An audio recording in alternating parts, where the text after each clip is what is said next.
Bismillahirrahmanirrahim. Assalamualaikum warahmatullahi wabarakatuh. Alhamdulillah, bapak-bapak, ibu-ibu, hadirin wal hadirat serta sahibul bait yang dimuliakan oleh Allah. Kita telah selesai murajaah bersama-sama dan mari kita lanjutkan kajian kita pada hari ini. Mari kita awali dengan surat Yunus, surat yang ke-10 ayat 57.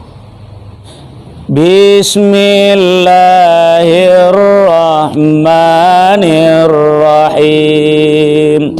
Ya ayyuhan nasu qad ja'atkum mau'izatum min rabbikum wa shifaa'un lima fis sudur wa hudaw wa rahmatul lil mu'minin. Artinya, hai manusia, sesungguhnya telah datang kepadamu pelajaran dari Tuhanmu dan penyembah bagi penyakit-penyakit yang berada dalam dada dan petunjuk serta rahmat bagi orang-orang yang beriman.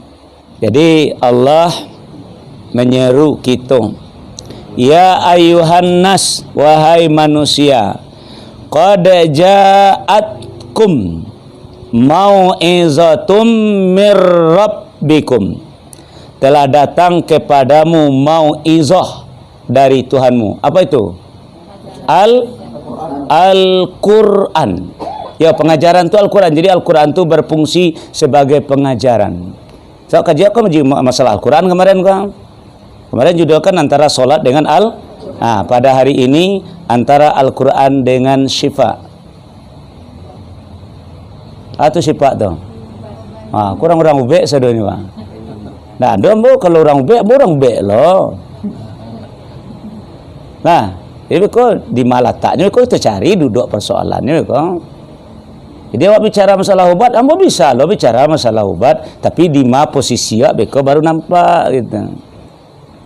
Nah, ini kata Allah ini, hai manusia, telah datang kepadamu mau'izah dari Tuhanmu yaitu Al-Quran. Ya. Nah, lalu kemudian wa shifaa'ul lima fis sudur. Dia Al-Quranku adalah obat, tapi untuk lima terhadap apa fis sudur yang ada di dalam dada. Atau yang ada dalam dado? Hati. Jadi kalau bermasalah hati awak kapan pai? Kadika parma. Itu mah aku mau kecian tadi. Ambo tu kang ubek lo nya kong. Nah, cuma kalau hati awak yang bermasalah beko kadika parma, beto kama pai? Nah, itu makanya awak kadang-kadang disiko. Iko iyo, tapi posisi mesti berbeda. Bahas seperti ambo memberikan kajian tentang masalah dosa. Kok dosa jo tapi posisinya disiko, ndak sama dong. Nah, jadi Al-Quran kok diturunkan, didatangkan oleh Allah kepada awak di samping sebagai asyifa, sebagai samping mau'izah, pengajaran, asyifa, dan juga termasuk hidayah, petunjuk. Tambah lagi dengan rahmat. Cuman untuk bagi orang yang beriman. Jadi kuncinya iman dulu. Jadi kalau awak lagi orang yang beriman, insya-Allah Al-Quran ko bisa menjadi ubek untuk hati awak. Al-Quran ko bisa menjadi hidayah untuk petunjuk hidup awak. Al-Quran ko bisa menjadi rahmat dalam diri awak. Memang kuncinya lil mu'minin. Nah, cuman persoalannya kini ada nama penyakit yang disampaikan dek Nabi awak, yang penyakit tadi tidak bisa dokter manapun memberikan obatnya. Toko ube apapun, apotek apapun, farma apapun tidak bisa mengeluarkan ubeknya do. Sementara sakit itu, penyakit itu ada Nabi yang mengatakan. Ambo khawatir kata Nabi di belakang hari nanti umatku dihinggapi oleh penyakit. Bukan penyakit, bukan virus corona. Nama penyakitnya adalah wahan. Bukan Wuhan. Apa tadi? Nak deke corona apa? Wuhan. Ikut penyakit Wuhan. Katanya sahabat, ya Rasulullah, apa tu penyakit Wuhan tu ya Rasulullah? Dijawablah oleh Nabi dua jawaban. Pertama adalah hubbud dunia, yang kedua wa karahiyatul maut. Nah, dubeknya di kaparma tu. Dokter manapun tak bisa mengubat. Mengubah penyakit tadi itu. Nah, jadi nama penyakitnya penyakit Wuhan, bukan Wuhan, tapi Wuhan. Nah, sehingga sahabat bertanya, mal wahnu ya Rasulullah? Apa penyakit Wuhan itu ya Rasulullah? Nah, dijawablah dari Nabi dengan yang berbaca tadi. Hubbud dunia wa karahiyatul maut. Jadi kalau awaklah cinta dengan dunia, kalau awaklah takut mati, alah karena hati dalam tu lah apa? Lah dihinggapi oleh penyakit Wuhan tadi itu. Nah, kini yang ditakuti orang corona, bukan Allah yang ditakuti orang corona. Padahal perlu kan ditakuti corona itu tu dong. Yang perlu takuti adalah Allah. Walam yakhsha illallah. Tidak ada yang perlu ditakuti selain daripada Allah. Coba lihat berapa banyak Muslim yang ada di daerah virus corona tadi. Tidak ada apa ada. Karena mereka hanya takut kepada Allah, tidak takut dengan corona. Jadi bentuk penyakit cinta dunia tu Ustaz. Nah lah, hamba tunjukkan kepada awak. Coba mari kita buka surat yang ketiga, surat Ali Imran ayat 14. Bismillahirrahmanirrahim. Zuyina linnasi hubbus syahawati minan nisa'i wal banina wal qanatiril muqantarati minaz zabi wal fiddati wal khailil musawwamati wal an'ami wal hars. Zalika mata'ul hayatid dunya wallahu indahu husnul ma'ab. Dijadikan indah pada pandangan manusia kecintaan kepada apa-apa yang diingini, yaitu wanita-wanita, anak-anak, harta yang banyak dari jenis emas, perak, kuda pilihan, binatang-binatang ternak dan sawah ladang. Itulah kesenangan hidup di dunia, dan di sisi Allah lah tempat kembali yang baik, surga. Jadi kalau awaklah mencintai barang ko, alah karena penyakit Wuhan tu mah hub. Ya. Hub tu bahasa Arab. Jadi bahasa Inggris hobby. Hub suka, cinta. Hobi, kesukaanku yang aku cintai.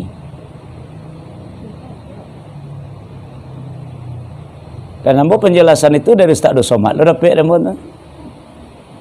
Ya hub bahasa Arab. Hobi bahasa Inggris. Bahasa Arabnya hobi juga. Hobi, kesukaanku, kecintaanku. Ini kalau awaklah mencintai barang nan tertulis dalam ayat sawanta ko, ala kane penyakit Wuhan tu mah. Nah, ubeknya ikutnya tu. Makanya orang yang jauh dari Al-Quran pasti dihinggapi oleh penyakit Wuhan tadi. Jadi maaf ibu-ibu yang banyak kini yang hadir kini ko, awak adalah wanita. Wanita adalah dunia. Ingat ya, illa. Jangan kau jangan tersinggung lah awak berkon di dunia awak kecil ustaz. Yo betul. So Nabi awak mengatakan, nah, ad-dunya mata'un wa khairum mata'id dunya al-mar'atus salihah. Tahu tadi Allah katakan dalam ayat tadi, mata'un, kesenang, zalika mata'ul hayatid dunya. Itulah kesenangan hidup di dunia. Dan awak ibu-ibu kau disampaikan oleh Nabi awak, ad-dunya mata'un wa khairum mata'id dunya al-mar'atus sholihah. Kalau awak jadi wanita takahadunya kini gua, itu namanya dunia. Kecuali kalau awak mau menjadi wanita yang soleh atau wanita soleha, itulah wanita akhirat. Jadi laki-laki yang memburu kecantikan wanita itu laki-laki kena penyakit wahan. Kau dia bakalan bah kalau ada sih kau kang. Ada dapat penyakit wahan sih kau kang. Ayalah. Cari nampak dunia soleh ya. Beko kalau kena beko dapat penyakit beko. Kemakonnya banyak orang gonta-ganti iya gonta-ganti pasangan tu dia mengajar dunia kena penyakit aja kok. Dunia ini. Oi, kau ni inyo sadonya kau. La ilaha illallah.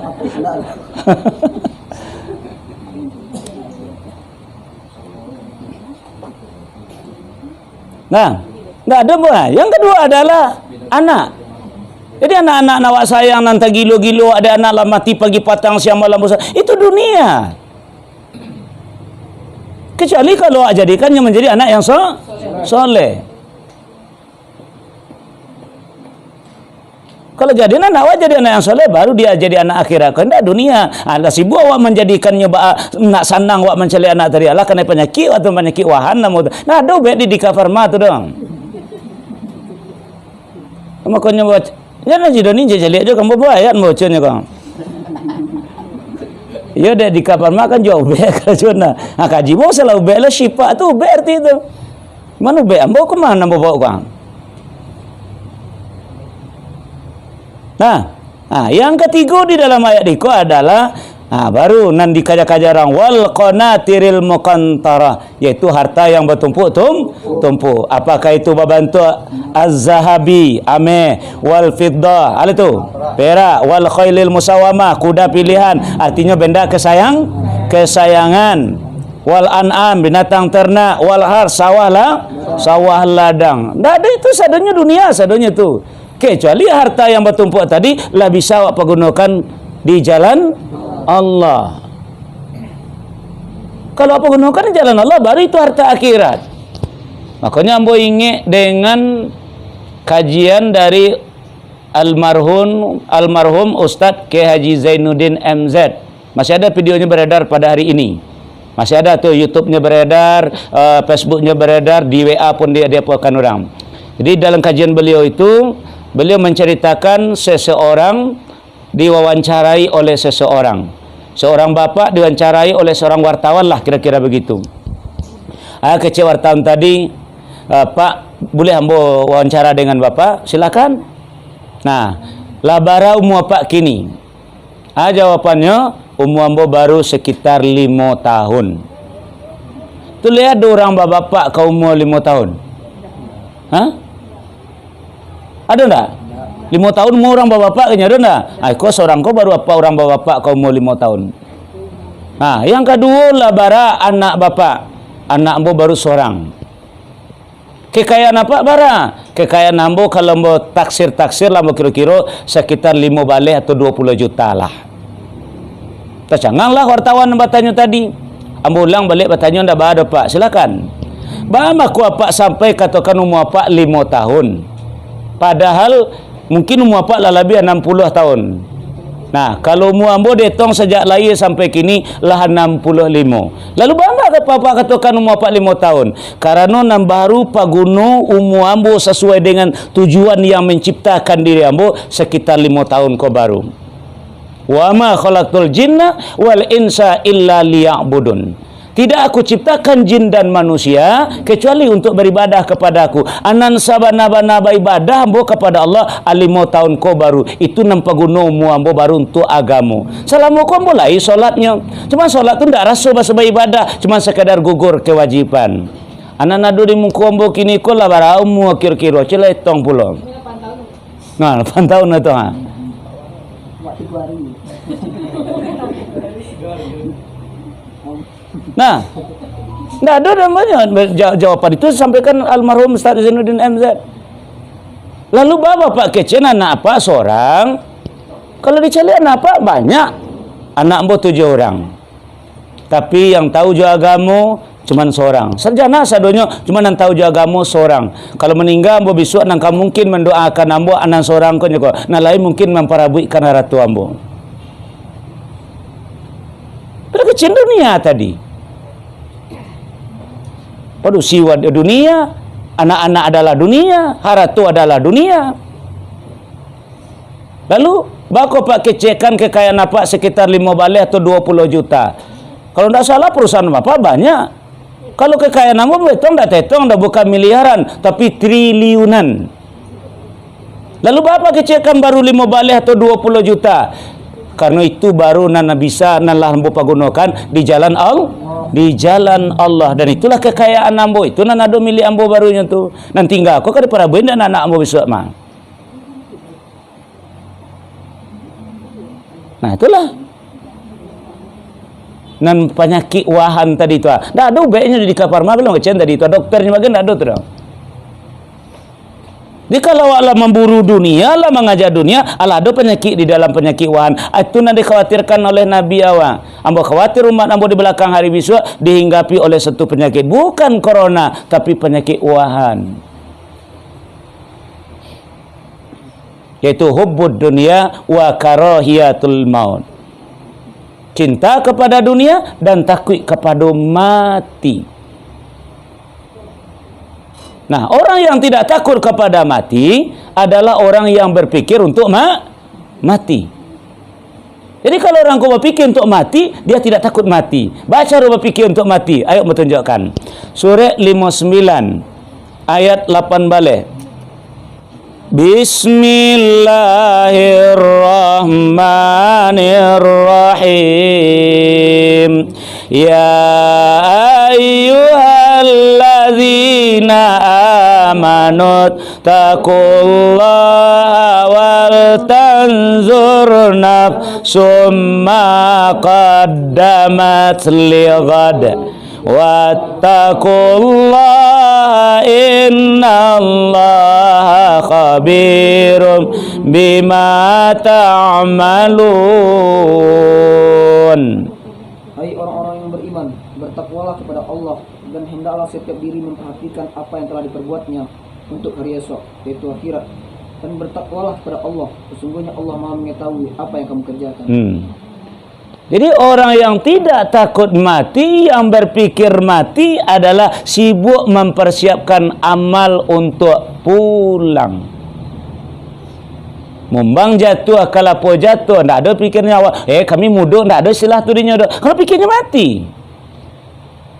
Makanya salah satu dari 7 golongan yang dapat naungan nanti di hadapan Allah adalah salah satu di antaranya contoh anak muda yang hatinya tersangkut di masjid. Itu tandanya pikir mati itu. Kalau saja malah dapat kayu. Di malah kepala pangkit kan naik, peti kau tambah.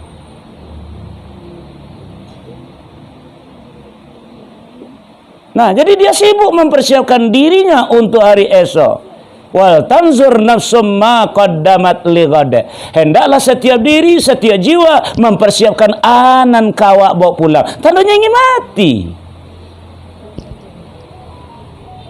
InsyaAllah kalau inyo solat, ya, kalau inyo solat, solatnya untuk mati.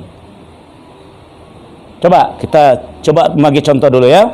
Buka dulu surat 23, surat Al-Mu'minun ayat 1 dan 2. Bismillahirrahmanirrahim. Qad aflahal mu'minun alladzina hum fi salatihim khashi'un. Sesungguhnya beruntunglah orang-orang yang beriman, yaitu orang-orang yang khusyuk dalam sembahyangnya. Nah, yang beruntung itu adalah orang yang apabila ia beribadah melaksanakan solatnya khusyuk. Nah, siapa yang bisa melaksanakan solat dengan khusyuk? Orang yang ingin mati, bukan bunuh diri. Beda tuh, bunuh diri itu neraka kekal bekotma. Jadi pikirannya mati. Coba buka surah 2 ayat 5 sampai 6. Jadi dia bisa mencapai solat dengan khusyuk karena pikirannya pulang, karena pikirannya mati, karena pikirannya ingin kembali, karena pikirannya ingin bertemu dengan Allah. Surat Al-Baqarah ayat 45-46.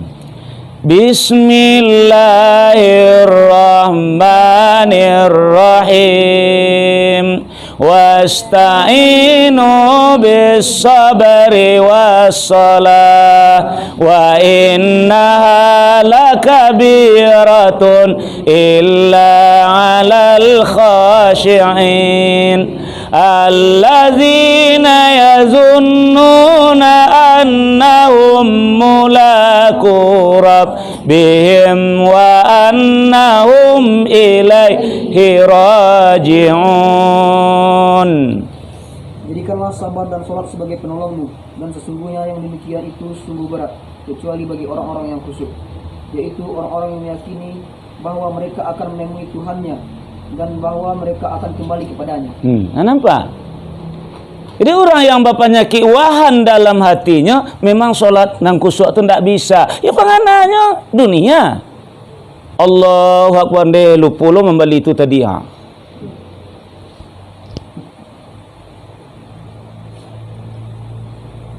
Allahu Akbar deh, si anu berlanjut tadi, deh ala talabih balik piti kanyo tadi ande ala bal. Kau pada bagalaan kau? Oi sudah gitu, la ilaha illallah. Ala baka pedi pulang salah pedi. Berhadapan orang-orang itu akhirnya diam. Iya, Nabi bisa ringan tu untuk orang yang ingin mati. Kalau ingin dapat penyakit wahan tak bisa. Barek.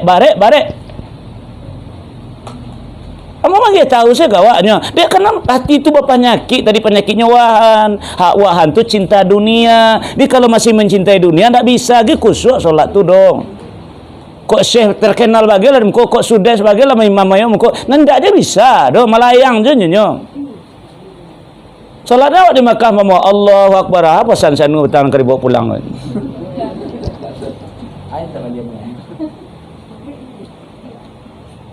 Nah, jadi maafkan anggota. Di sekolah Allah menantang. Kau maaf ya. Kau masalah penyakit wahan. Kau masalah penyakit kaji mah. Bawa-bawa ke ibadah. Karena itu kaji akan petang.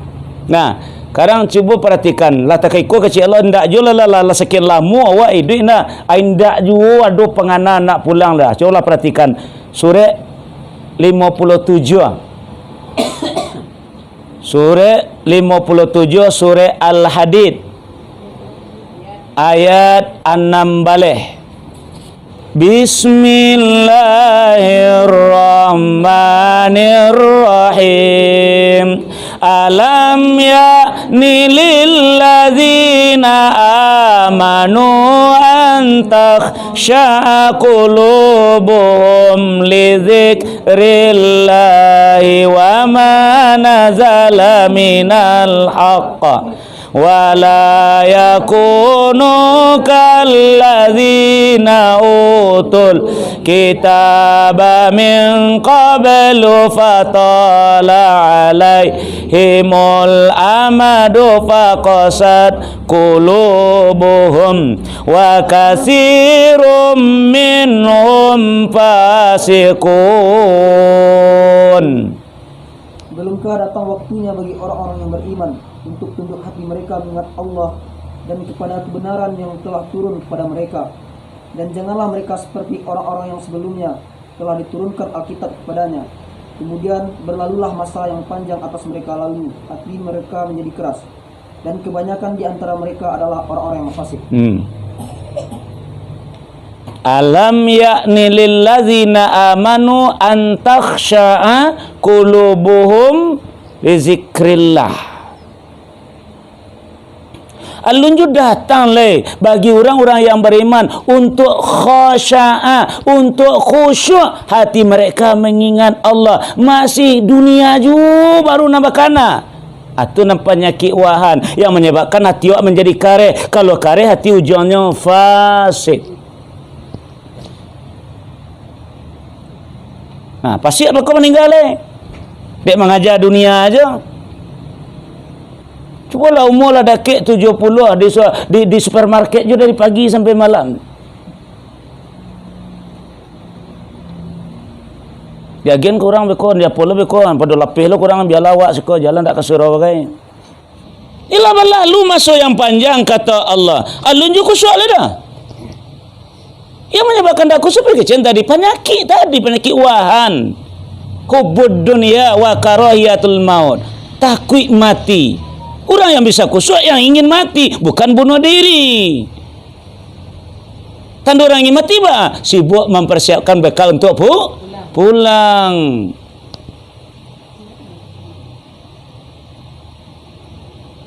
Jadi mau menunjuk ubek kemari tadi itu mau buka je surat 10 ayat 57 tadi ubeknya itu lah datang kepada kalian kata Allah mauizah iaitu Al-Quran gunanya untuk syifa lima fis sudur. Penyakit wahan yang ada dalam hati tadi aku Al-Quran ubeknya. Makanya suruh awak dulu nandak pandai membaca Al-Quran barajalah membaca carilah guru. Pailah kakur bagai tak ada masalah. Analah pandai membaca jam berhenti sampai sinan pindahan ke dalam dado. Mapalai. Apa tang lah terang ada mau sampai ada 5 kini lah bara beritanya ke Bayu. Lah balik sampai 6 balik. Dari 25 balik sampai 6 balik lah hilang hafalan. Petang terangan buat lah ada sampai 25 ustaz. 24 ya. Jadi ambo kamah-kamah ubek ko nambo pamer-pamerkan ke orang. Calilah YouTube mo kalau lebih 50 gini tu. Bisa apalah. Tak ada kalau ndak orang katam ceramahmu itu sih itu. Ceramahmu Al-Quran orang katam Al-Quran itu je. Malah yang murajaah Al-Quran pun mau YouTube kan. Artinya bah ambo mendagang ubek. Tidak sama ubek di Kaparmar, tak ada persentase tu. Ya kena nanti ubek bagian ke dalam 5 fis sudur terhadap apa yang ada di dalam dada yaitu hati. Kini hati itu mana karena penyakit. Namun penyakitnya wahan. Jadi kalau bermasalah dalam dadu ajan dibawa lo ke pantai Cerocok nak ada ubek senanturang.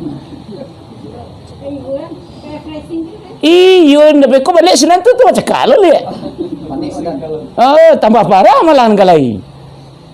Ya sama pitilah tambah tabuannya dan ubek dan penyakit ndak itu ubek tu.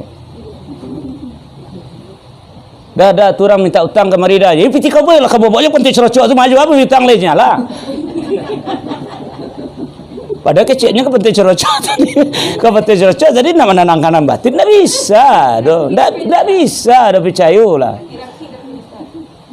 Alah, tidak bisa ada itu ubeknya dah. Kalau hati yang bermasalah 5 pisudur yang dalam dadur yang bermasalah obatnya adalah Al-Quran.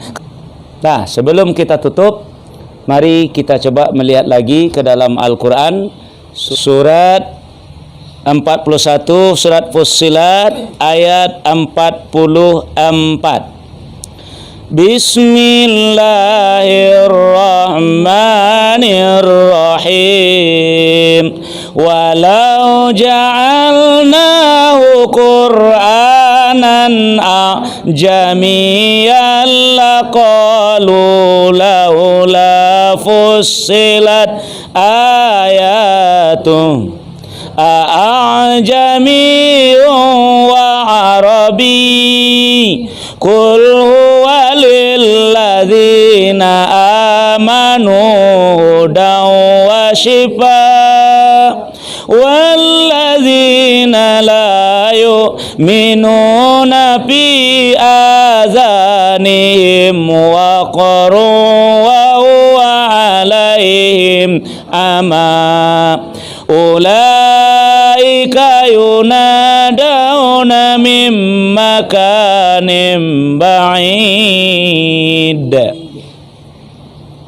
Dan sekiranya Al-Quran akan menjadikan sebagai bacaan dalam bahasa lain, bahasa Arab, niscaya mereka mengatakan, mengapa tidak dijelaskan ayat-ayatnya? Apakah patut Al-Quran dalam bahasa selain bahasa Arab, sedang Rasul orang Arab? Katakanlah, Al-Quran adalah petunjuk dan penyembuh bagi orang-orang yang beriman, dan orang-orang yang tidak beriman pada telinga mereka ada sumbatan, dan Al-Quran itu merupakan kegelapan bagi mereka. Mereka itu seperti orang-orang yang dipanggil dari tempat yang jauh. Makanya Al-Quran dalam bahasa Arab karena nabinya orang Arab. Nah, cuman Al-Quran ko bagi orang yang beriman, ingat tadi yang tadi balik lil mukminin, bagi orang yang beriman Al-Quran ko sebagai petunjuk, Al-Quran ko sebagai syifa, yaitu obat.